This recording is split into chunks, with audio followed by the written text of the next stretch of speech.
Welcome to Palma de Mallorca. For safety reasons, please keep your seatbelt fastened.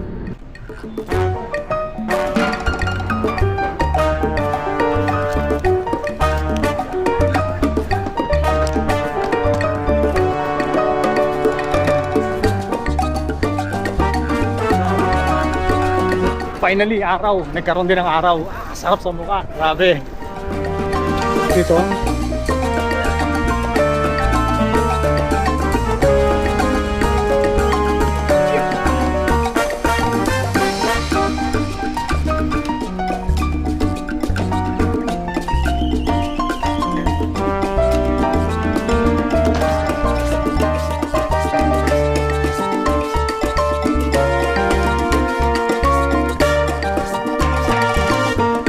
Dumating din kami sa wakas. So ito na yung aming hotel. Mag-check-in muna kami and then papakita ko sa inyo ang kwarto, kung anong itsura ng kwarto rito. Kasi medyo may kamahalan ng mga hotel dito sa Mallorca, dito sa city center. So mataas ang expectation ko sa kanilang room. So tignan natin.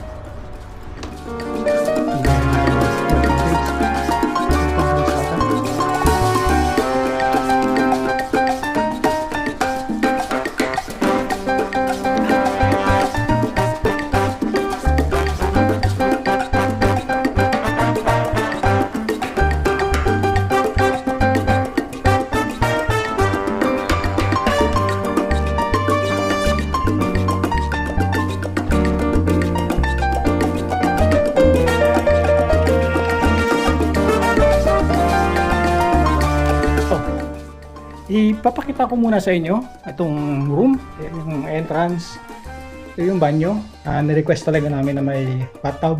Yan. Simple lang. Pero hindi siya as fancy as we expect dahil sa kanyang presyo. So, ang bed ay double. Ni-request namin na single, na isa walang hati, ganyan. Kasi uso-uso nga dito sa Europe yung may hati na ganyan. Hindi ko alam kung bakit. Kahit mag-asawa may mga hating ganun. Small TV, desk, cabinet, hindi ko alam kung ano ito. Ito yung terrace. May maliit na terrace dito. At wow, ganda nun. What is that? Ito ang aming view. Na-request namin ay may sea view pero hindi kami binigyan ng may sea view. Pero may magandang view ron. So magpapahinga lang muna kami and then mamaya-maya lalabas kami at maglalakad-lakad ng konti at maghahanap ng makakain. One eternity later. Itong Mallorca ay isang maliit na island ng Spain. Medyo malayo siya ng kaunti from mainland ng Spain. Dito kami mag-i-stay ng ilang araw. Maybe isang linggo, maybe 2 linggo. So hindi namin alam. Titingnan pa namin. Sa vlog na ito ay hindi naman travel ang ating pag-uusapan. Gusto ko lang ipakita sa inyo ang pagkakaiba nitong aking mga video, ng previous video at saka itong video na ito. Dahil sa wakas dumating din ang aking vlog camera. Isa siyang action camera at ito yung Insta360 Ace Pro 2. Ang tagal naming hinintay ito, mahigit 1 buwan kasi nawalan siya ng stocks. Actually 2 buwan. Kasi nung paglabas niya, naubos ang stocks. So walang stocks kahit saan. Wala kang mabibilhan, kahit sa online, kahit saan. As in wala. So naghintay kami ng 2 buwan para mapili itong Insta360 Ace Pro 2 na ito. At sa wakas, yun nga, kahapon ay dumating siya at ngayon ay itetesting natin siya dito sa Mallorca. Pero yun nga, nakapag-decide kaming bumili ng bagong vlog camera kasi gusto ko ng mas maliit, mas rigid at rugged. Siyempre gusto ko ng mas easy at mas magaan na vlog camera. Hindi ko i-explain sa inyo o i-specify ang specification nitong camera na ito dahil kahit saan mapapanood ninyo ang mga review nitong camera na ito. Instead, ay gusto ko lang ipakita sa inyo yung video quality nitong camera na ito. Hanapin ko pa ang mga settings na maganda para sa akin. Hindi ko pa alam kung ano. So hindi ko pa alam kung anong outcome nitong video na ito. Medyo sunny ngayon. Ito yung pinakamaganda dito sa Mallorca. Pag ganitong panahon, tuwing winter sa Europe, Mallorca ang pinakamainit. Gahanap kami ng sinigang na tuna ngayon. May maraming mga Filipino restaurant dito. Tinignan namin online. Nag-search kami. Titingnan namin yung Manila Bay Crew something. 27 minutes walk from here sa aming hotel na tinitirhan. Kamusta naman ang exposure pag nakalikod sa araw? Ayan, so nandun yung araw, tirik na tirik. At kamusta naman pag nakaharap sa araw? So andyan yung araw. At kamusta yung shadow ng aking cap? Siyempre hindi ko pa alam kasi kailangan makita ko siya sa malaking screen. So ano sa palagay nyo? I-comment nyo kung meron kayong mga napapansin na pangit sa video or kung ano yung ayaw ninyo. Uulitin ko, okay? 4K 30 frame per second at portrait mode, low stabilization, enhanced voice. Yon ang aking settings. First time sa akin itong Ace Pro 2 na ito. At ito yata sa lahat ng action camera ang may pinakamalaking screen. At nakaka-distract siya. Kasi parang gusto kong tingnan lagi yung sarili ko dun sa screen. Maraming advantage itong Ace Pro 2. Kung sa specification lang din naman, ay halos pare-pareho lang yung mga action camera. Pero ang isang bagay na very special dito sa Ace Pro 2 na hindi binabanggit ng mga bayad na reviewer, ha? Eto, wala pang ganitong camera. Kahit cellphone, walang ganito.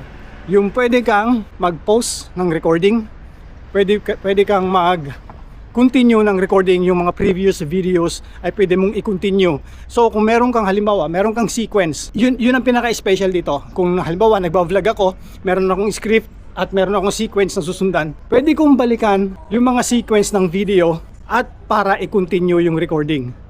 Kahit natatabunan na siya ng maraming video, pwede kong hanapin yung sequence na yon at pwede kong i-continue ng recording. Pwede ako mag-continue ng recording dun. At hindi lang yon, yung latest recording ay pwede kong i-cancel kung hindi ko gusto. Yun ang kagandahan dito sa camera ito.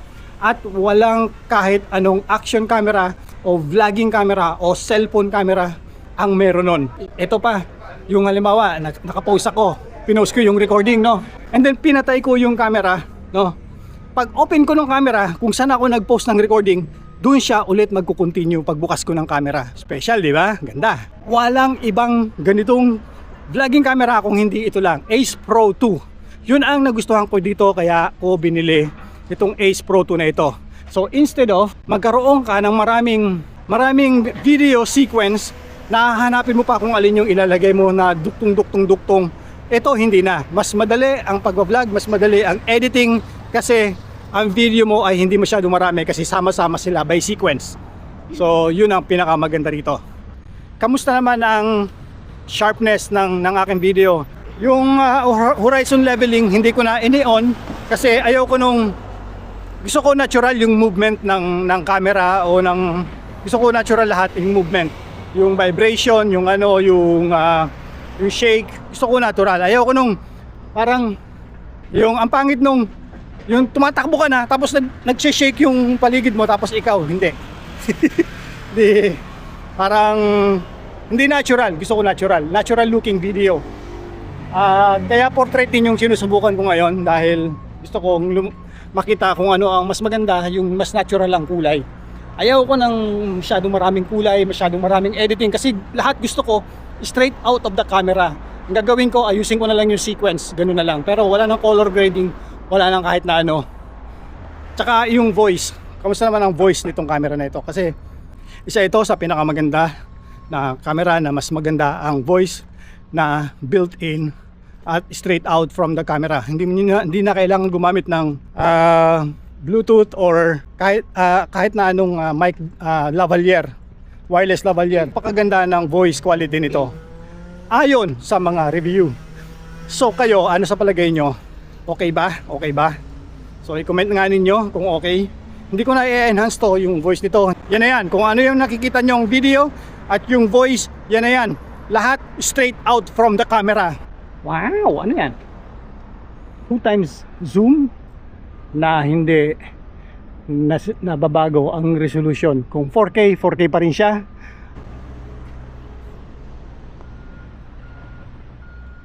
Ayan. Meron ba dyang dolphin? Ganda.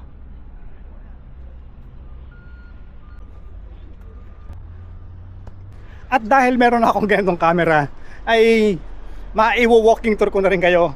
This time, may papakita ko ng maganda ang paligid sa inyo, especially sa gabi. Kasi pag cellphone ang ginagamit mo sa madilim, walang kwenta. Wala nga akong mapakita sa inyo na mga night video, di ba? Sa mga, kahit balikan nyo yung mga previous ko, hindi ako nag-video ng gabi kasi ang cellphone, crap. Ganito ang low stabilization niya pag tumatak.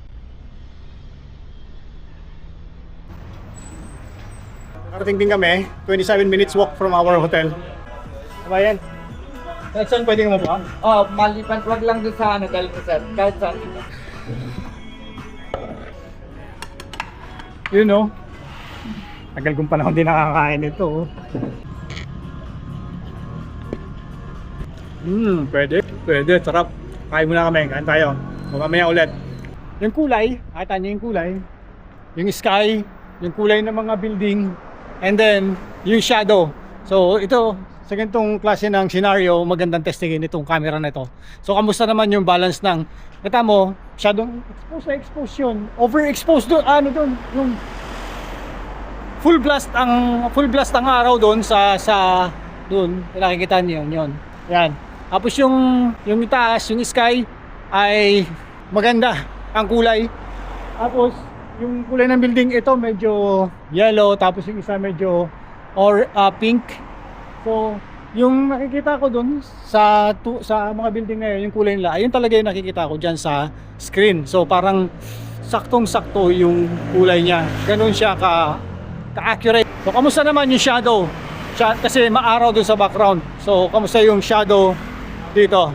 Babalik muna kami ng hotel na kasi kami magpapahinga muna ng konti, and then lalabas kami mamayang gabi para i-testing ko naman ang night pure shot nitong camera na ito.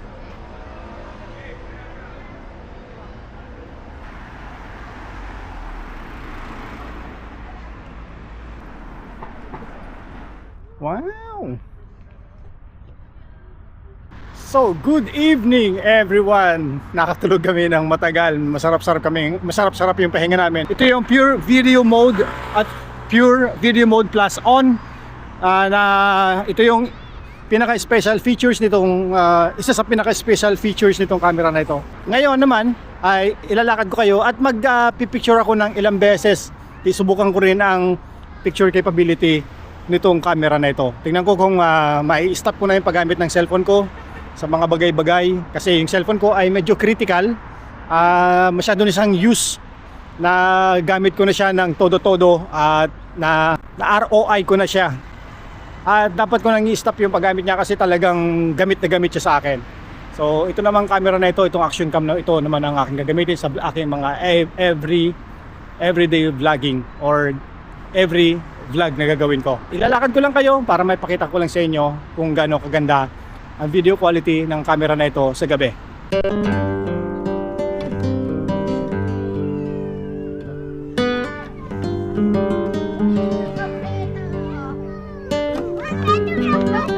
Perfetto, Morocco stato.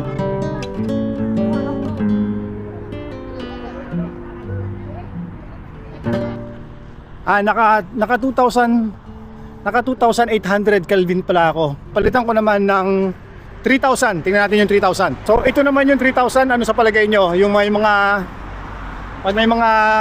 yelong ilaw na ganyan sa paligid, o kaya yung mga ilaw sa mga poste. So ito yung 3,000. Tingnan ko, tatry ko yung auto kung mas maganda. Okay, at ito naman yung auto. So ano sa palagay nyo? Hindi ko alam kung mas maganda yung auto o para sa akin kasi mas maganda yung manual kasi para yung pag maraming yung white balance nalilito pagka masyadong marami yung mga kulay sa paligid, maraming kulay ng ilaw. Kaya mas maganda sa akin yung manual.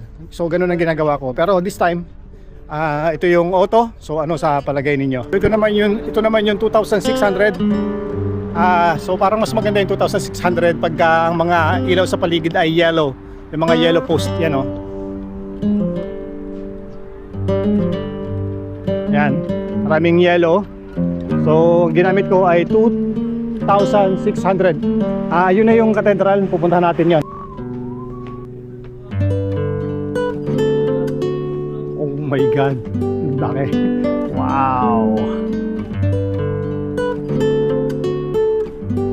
Pero parang ang ganda eh. Parang sa screen, sa nakikita ko sa screen, sobrang linaw at saka sobrang liwanag. Pero madilim dito ah. Napakadilim dito.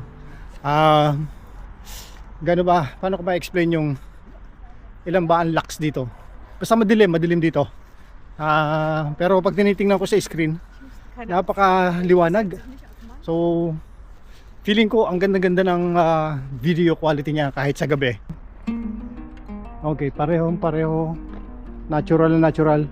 Kung ano yung nakikita kung ano yung kulay na yan na nakikita ninyo, yan, ganyan. Yan talaga yung sa personal. So, napakalaki nitong katedral na ito. Sobra ang laki.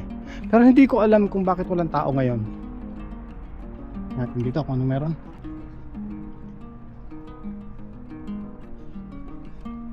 Wow, so tahimik. Oh. Sa kabila tayo. Ganda. Ito siguro yung Capitol, no? Ganda. Kasi yung nativity.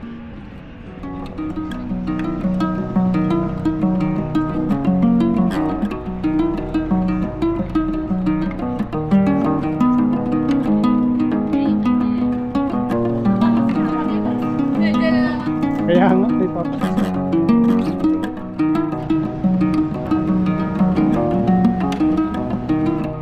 Natin. Ang ganda.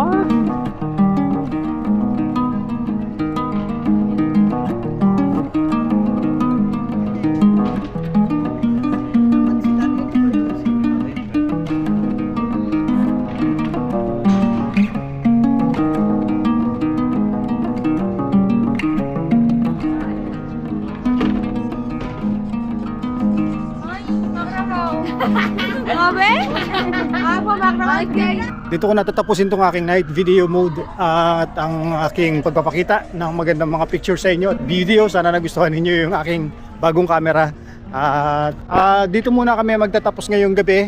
At titingnan pa namin doon sa may una-unahan ng kaunti kasi meron pa doon. Maghahanap kami ng churros, kakain kami ng churros. Kanina pa kami napapakain ng churros.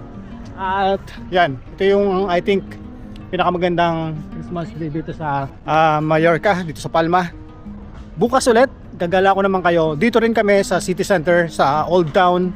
Maglalakad-lakad bukas at papakita ko sa inyo ng araw itong lugar na ito. I-walk tour ko kayo para maipakita ko yung capabilities at saka yung video quality ng camera na ito. So walk tour bukas ang gagawin ko dito sa Old Town. See you tomorrow. Good night everyone. At remember, life is short, so make every journey worth remembering.